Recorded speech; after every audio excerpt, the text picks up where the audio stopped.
I've only dropped one stick, I heard Taffy say. Okay, Leonard replied, I'll fly in again. Let's see if we can get rid of this stuff first, though. They don't seem much concerned, I thought.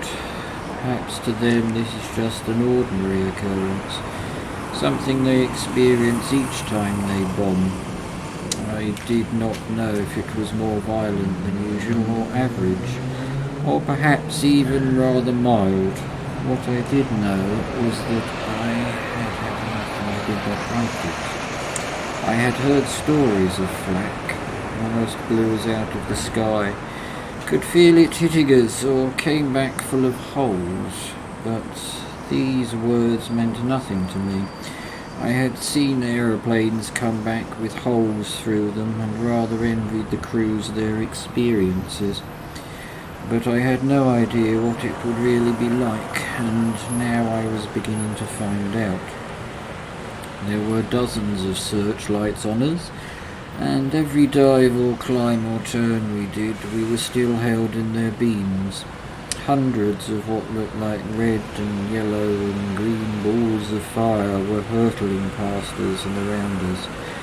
Sometimes they were so close I felt I could stretch out my hand and catch them. I began to feel that each one was aimed at me and would burst through my turret, but as each one seemed on the point of hitting me, it somehow miraculously skimmed past, just clear of the tail. An aeroplane from the ground always looks so small, but when you are flying one and being shot at, it always seems so large. I was fascinated by this cascade of destructive little lights coming at us so relentlessly all the time. They seemed to start their journey upwards so slowly, but as they came near they whizzed by with incredible speed. I could see the flashes from where those guns started and fired my guns at them as well as at the searchlights. I fired hundreds of rounds and for a few moments went mad, shouting and cursing and laughing all at once. What was I there for? Why should I not shoot too? Why should I sit still and be shot at when I had some guns in front of me? I hoped I was hurting them, killing them, making them run. While all these hundreds of coloured balls of fire were popping out at us, larger shells, invisible until they burst, were hurtling through the night. They burst with blinding flashes and with dull, muffled thuds that shook the aeroplane and hurled me hard up against the side or top of my turret. I'm going to turn round and run over the target again, I heard Leonard say to Taffy. Still the shells stayed with us and seemed to be, if anything, increasing. I began to sympathise with the pheasant who lies down the line of guns being fired at by each gun and still continues on, apparently unscathed. But I knew how many are not really unhurt, but drop dead or mortally wounded some distance further, and I wondered if we were like that and would do the same. I began to feel rather lonely and cut off from the others and wondered what was happening at the other end of the airplane.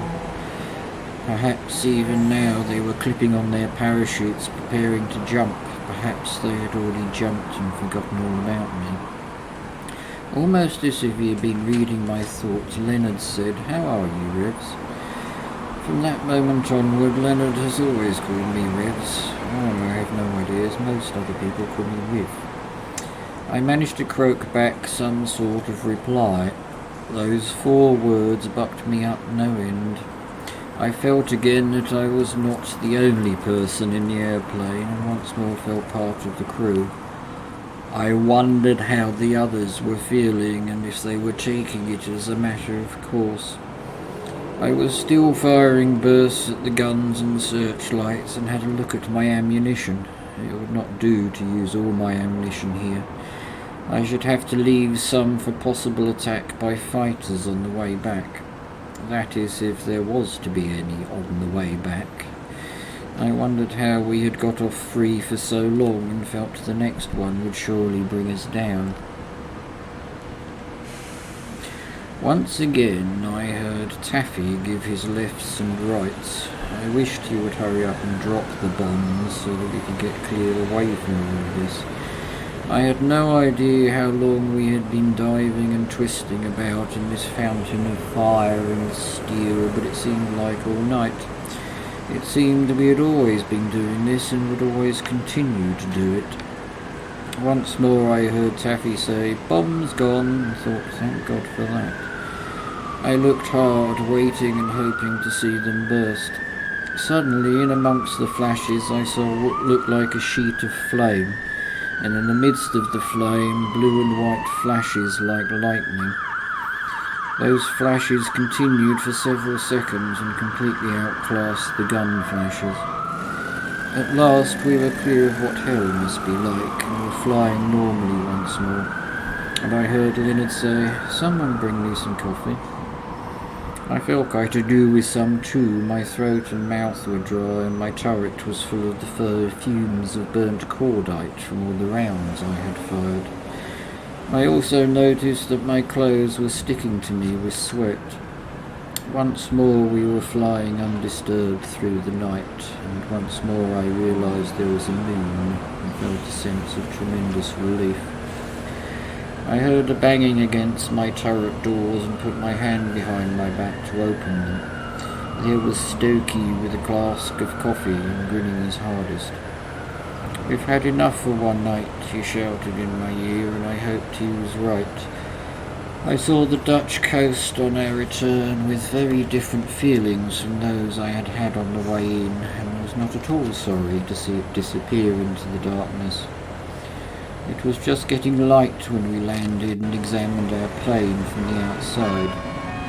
The wings, tail and fuselage were full of holes, and we counted over 100 of them. I went to bed after my first operational breakfast, but did not stay there for long as I found I could not sleep. Flashes and bangs accompanied me whenever I started to doze off. Evidently Leonard had not been able to sleep either, for I found him in the ante-room writing letters.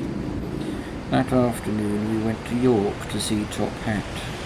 2 nights later we went right down to the south of Germany, to Liema, and we were flying for nearly 11 hours. The next trip was to Dusseldorf, then Essen, Duisburg, and so on.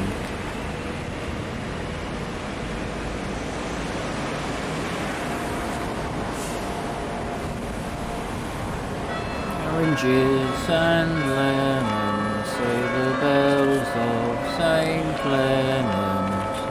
Bullseyes and targets sang the bells of St Margaret's.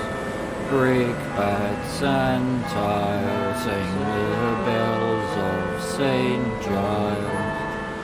Halfpence and farthings say the bells of St Martin's. Pancakes and fritters say the bells of St Peter's. 2 sticks and an apple say the bells of Whitechapel. Maids in white aprons sang the bells of St Catherine. Pokers and tongs say the bells of St John's. Kettles and pans say the bells of St Anne's. Old Father Baldpate say the slow bells of Aldgate.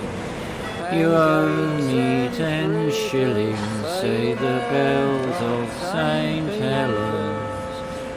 When will you pay me, say the bells of Old Bailey.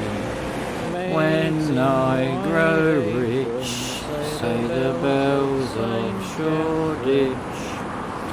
Pray when will that be, say the bells of Stepney. I do not know, say the great bell of Bow. Here comes the candle to light you to bed. Here comes the chopper to chop off your head. St. Ellen, when will you pay me? Say the bells of Old Bailey. When I grow rich, say the bells of Shoreditch. Pray, when will that be? Say the bells of Stepney. I do not know, says the great bell of Bow. Here comes the candle to light you to bed. Here comes the chopper to chop off your head.